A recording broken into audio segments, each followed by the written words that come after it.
امریکہ مذاکرات کے ساتھ ساتھ خطے میں فوجی طاقت کا مظاہرہ کر رہا ہے اور دباؤ کے ذریعے معاہدہ کرنے کے لیے ایران پر دباؤ ڈال رہا ہے۔ صدر ٹرمپ ایران کو ڈیڈ لائن دے رہا ہے، مگر دوسری جانب ایران کی تیاریوں کے حوالے سے بھی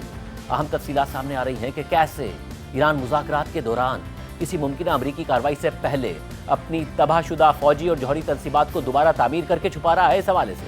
عالمی خبر رساں ادارے رائٹرز کی رپورٹ کے مطابق سیٹلائٹ تصاویر سے پتہ چلتا ہے کہ ایران نے حال ہی میں ایک حساس فوجی مقام پر ایک نئی تنصیب کے اوپر کنکریٹ کی حفاظتی ڈھال بنا کر اس پر مٹی ڈال دی ہے، اور ماہرین کا کہنا ہے کہ یہ کام اس جگہ پر جاری ہے جسے 2024 میں امریکہ کے ساتھ کشیدگی کے دوران اسرائیل نے بمباری کا نشانہ بنایا تھا۔ سیٹلائٹ تصاویر سے یہ بھی ظاہر ہوتا ہے کہ ایران نے ایک جوہری سائٹ کے سرنگوں والے داخلی راستے مٹی سے چھپا دیے ہیں، جس پر پچھلے سال امریکہ نے بمباری کی تھی، جبکہ ایک دوسری سائٹ کے قریب سرنگوں کے داخلی راستوں کو مضبوط بنا دیا گیا ہے اور اسرائیل کی جانب سے نشانہ بنائے گئے میزائل اڈوں کو بھی دوبارہ تعمیر کر دیا گیا ہے۔ رائٹرز کی رپورٹ میں ان سائٹس کی تفصیلات بتاتے ہوئے لکھا گیا ہے کہ تہران سے تقریباً 30 کلومیٹر جنوب مشرق میں واقع پارچین کمپلیکس ایران کے سب سے حساس فوجی مقامات میں سے ایک ہے۔ رپورٹس کے مطابق اسرائیل نے اکتوبر 2024 میں پارچین کمپلیکس پر حملہ کیا تھا۔ حملے سے پہلے اور بعد میں لی گئی سیٹلائٹ تصاویر سے پارچین میں ایک عمارت کو پہنچنے والا شدید نقصان نظر آتا ہے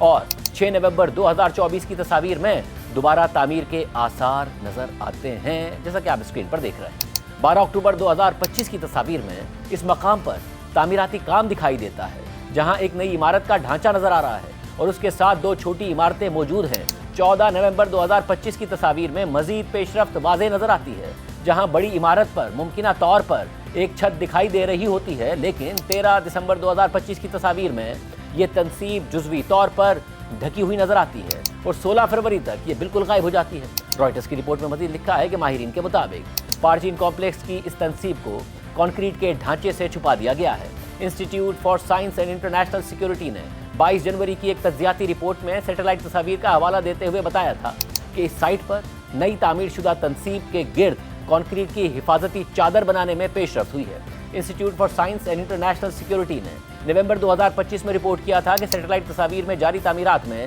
ایک لمبے چیمبر جیسی چیز کی موجودگی ظاہر ہوتی ہے، جو ممکنہ طور پر ایک ہائی ایکسپلوزیوز کنٹینمنٹ ویسل ہو سکتی ہے، جس کی لمبائی تقریباً 36 میٹر اور ڈیامیٹر 12 میٹر تک ہے اور اسے ایک عمارت کے اندر رکھا گیا ہے۔ Institute for science and international security کے بانی ڈیوڈ آلبرائٹ نے ایکس پر لکھا کہ مذاکرات میں تاخیر کے اپنے فائدے ہیں اور گزشتہ 2 سے 3 ہفتوں میں ایران اپنی اس نئی تنصیب کو زمین کے اندر چھپانے میں مصروف رہا ہے۔ مزید مٹی دستیاب ہے اور یہ تنصیب جلد ہی مکمل طور پر ناقابل شناخت بنکر بن سکتی ہے، جو اسے فضائی حملوں سے نمایاں تحفظ فراہم کرے گی۔ رپورٹ میں گزشتہ سال امریکی بمباری کا نشانہ بننے والے اصفہان نیوکلیئر کمپلیکس سے متعلق لکھا ہے کہ نیوکلیئر فیول سائیکل تنصیبات کے علاوہ اصفہان کمپلیکس کا ایک زیر زمین حصہ بھی شامل ہے، جہاں سفارتکاروں کے مطابق ایران کا زیادہ تر افزودہ یورینیم ذخیرہ کیا گیا ہے۔ Institute for science and international security نے 29 جنوری کو رپورٹ کیا کہ جنوری کے آخر میں لی گئی ان سیٹلائٹ تصاویر سے ظاہر ہوتا ہے کہ کمپلیکس میں 2 سرنگوں کے داخلی راستوں کو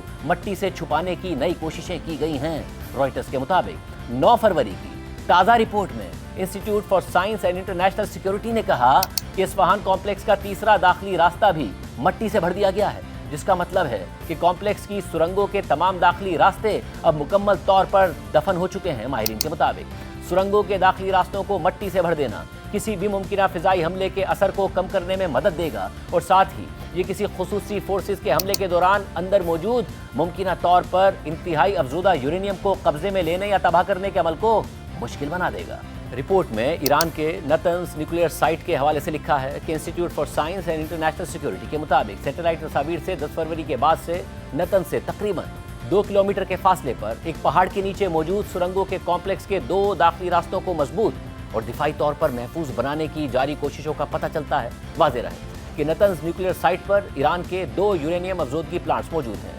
institute for science and international security کے مطابق تصاویر میں اس مقصد سے متعلق پورے کمپلیکس میں جاری سرگرمیاں دکھائی دیتی ہیں، جن میں ڈمپر ٹرک، سیمنٹ مکسر اور دیگر بھاری مشینری سمیت متعدد گاڑیوں کی نقل و حرکت شامل ہے۔ رپورٹ میں ایران کے میزائل اڈوں پر ہونے والی سرگرمیوں سے متعلق لکھا ہے کہ اسرائیلی تنظیم علما ریسرچ اینڈ ایجوکیشنل سینٹر کے مطابق ایران کے جنوبی شہر شیراز سے تقریباً 10 کلومیٹر جنوب میں واقع